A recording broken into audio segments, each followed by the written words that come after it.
चांदी ने आज इतिहास रच दिया है। जी हाँ, वही चांदी जिसे अब तक सोने की छोटी बहन कहा जाता था, आज खुद सुर्खियों में है। भारतीय वायदा बाजार यानी कि एमसीएक्स पर चांदी का भाव 3 लाख रुपए प्रति किलो के पार पहुंच गया है। यह कोई मामूली उछाल नहीं है, यह बाजार में मचे डर और वैश्विक तनाव का सीधा संकेत है। आज एमसीएक्स पर चांदी 3,532 रुपए प्रति किलो के स्तर तक पहुंच गई और इसके साथ ही चांदी ने अपना अब तक का सबसे बड़ा रिकॉर्ड बना लिया।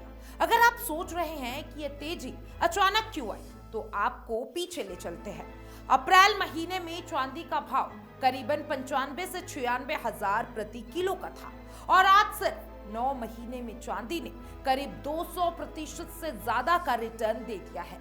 यानी जिसने अप्रैल में चांदी खरीदी होती, आज उसका निवेश मल्टी बैगर बन चुका होता।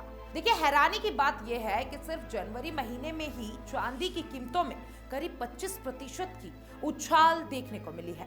आज की खबर में निवेश के लहजे से चांदी ने शेयर बाजार, प्रॉपर्टी और बाकी एसेट क्लास को पीछे छोड़ दिया है। अब सवाल यह है कि क्या ये सिर्फ मांग का असर है? जवाब है नहीं। ये तेजी किसी शादी के सीजन की वजह से नहीं आई है, ये तेजी किसी ज्वेलरी ट्रेंड की वजह से भी नहीं आई है। इसके पीछे है दुनिया की दो बड़ी ताकतों के बीच बढ़ता तनाव। इस पूरी कहानी के केंद्र में है अमेरिकी राष्ट्रपति डोनाल्ड ट्रंप। ट्रंप की एक जिद, ग्रीनलैंड। ट्रंप ग्रीनलैंड को अमेरिका के नियंत्रण में लाना चाहते हैं, लेकिन यूरोप के कई देशों ने इसका खुलकर विरोध किया है और यहीं से ट्रेड वॉर की शुरुआत हो गई है। साफ तौर पे ट्रंप ने कह दिया है कि जो देश उनकी योजना के खिलाफ जाएगा, उन्हें आर्थिक कीमत चुकानी पड़ेगी। अमेरिका ने फ्रांस, जर्मनी और ब्रिटेन समेत 8 यूरोपीय देशों पर भारी टैरिफ लगाने का ऐलान किया। खबर है कि 1 फरवरी से 10% टैरिफ लागू होगा और जून तक ये बढ़कर 25% तक पहुंच सकता है। अब इस ऐलान के बाद ग्लोबल मार्केट में डर फैल गया है। जब भी दो बड़े देश आमने सामने आते हैं, तो निवेशक सबसे पहले शेयर और करेंसी से पैसा निकालते हैं और वही पैसा जाता है सोना और चांदी जैसे सुरक्षित संपत्तियों में। लेकिन मामला यही खत्म नहीं होता। यूरोपियन यूनियन भी अब चुप बैठने के मूड में नहीं है।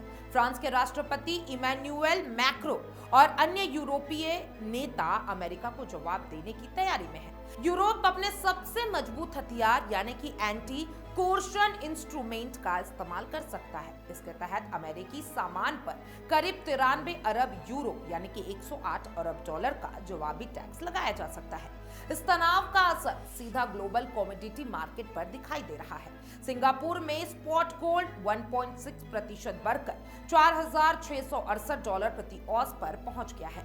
चांदी भी $93 प्रति औंस के पार निकल चुकी है और प्लैटिनम और पैलेडियम जैसे अन्य कीमती धातुओं में भी तेजी देखने को मिल रही है। अब देखिए, साफ तौर पे बाजार के जानकार मानते हैं कि इस बार मामला सिर्फ ट्रेड वॉर का नहीं है। असल चिंता है डॉलर पर घटता भरोसा, अमेरिका की विदेश नीति, फेडरल रिजर्व पर दबाव और लगातार बदलते फैसले निवेशकों को डरा रहे हैं। मार्केट एक्सपर्ट इसे डिबेसमेंट ट्रेड कर रहे हैं। जब सरकार का कर्ज बढ़ता है, नीतियां अस्थिर होती है, तो निवेशक सरकारी बॉन्ड और करेंसी से दूरी बना लेते हैं और पैसा जाता है सोना चांदी जैसे फिजिकल एसेट में। यही वजह है कि आज चांदी सिर्फ एक धातु नहीं रह गई है, ये बन चुकी है डर का संकेत, वैश्विक तनाव का आईना और आने वाले खतरे की चेतावनी। अगर अमेरिका और यूरोप के बीच ये आर्थिक जंग और तेज होती है, तो आने वाले दिनों में चांदी और भी नए रिकॉर्ड बना सकता है। निवेशक फिलहाल रिस्क लेने के मूड में नहीं है और जब डर बढ़ता है, तो सबसे ज्यादा चमकती है चांदी। तो साफ है, 95,000 से 3 लाख तक का ये सफर किसी चमत्कार का नहीं, बल्कि दुनिया के बदलते हालात का नतीजा है। अमेरिका की जिद, यूरोप की चुनौती और निवेशकों का डर, इन तीनों ने मिलाकर चांदी को इतिहास के सबसे ऊंचे स्तर पर पहुंचा दिया है। बाजार सतर्क है, दुनिया तनाव में है और चांदी नई ऊंचाइयों पर है। आप क्या सोचते हैं सिल्वर रेट के बारे में? कमेंट बॉक्स में जरूर बताइएगा और तमाम ऐसे अपडेट्स के लिए एफएम न्यूज के साथ बने रहें।